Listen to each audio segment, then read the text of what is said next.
المتقين ولا عدوان إلا على الظالمين، وأشهد أن لا إله إلا الله وحده لا شريك له، وأشهد أن محمدا عبده ورسوله.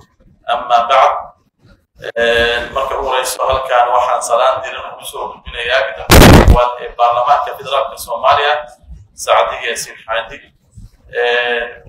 wasiiradeeda Khadiija Maxamed Al-Maqsuumi, duqa magaalada Muqdisho, gudoomiyaha gobolka ahna duqa magaalada Muqdisho Sheekh Yuusuf Madaare, xildhibaanada baarlamaanka Jamhuuriyadda Soomaaliya oo nagala soo horgalay xafladan qiimaha iyo qadarinta mudan, dhammaan saraakiisha saraakiinada bahda warbaahinta farta sharafka, intaas waxaan leeyahay assalaamu calaykum waraxmatullaahi wabarakaatuh.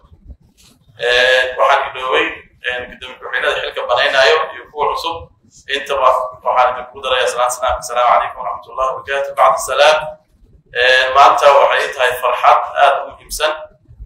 halkan waxaan ka ballan qaadayaa feelka maanta lagu wareejiyey aniguna markii qarbiiskuulkan intiis la gaaro feel waxaa wareejin doonaa waxqabad leh oo waxa hadda programka hadda adeegyada bulshada feelkaas ku qoranaa inaan wax ku siyaadiyo, qurxiyo, talo iyo tusaalena aan kaga helo bulshada gobolka Banaadir, maadaama nolosha asaasiga ay tahay gadoonkan arrimaha bulshada.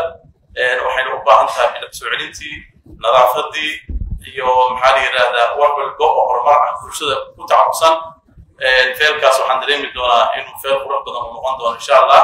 waxaan ballan qaadayaa waqtiina mas'uuliyiinta dowladda dhammaantood waxaan ku ballan qaadayaa insha Allah inaan feel qurux badan meesha aan ku wareejiyo. ugu dambeyntii Allah subxaanahu wa tacaala waxaan weydiisanayaa inuu xilkaan ugu asturo oo dhammaantiin aan ugu ducaysaan inuu xilkaan ilaahay dhinac walba unu waafajiyo khayrka iyo wanaagga. waa mahadsantihiin kasoo qaybgalkiina, gacmo furan kusoo dhawaada. xafiis gudoonka arrimaha bulshada wuxuu kusoo dhaweynaa gacmo furan, taladii tusaaleyna waa loo baahan dhammaantiin kasoo qaybgalaasha. waa salaamantiin.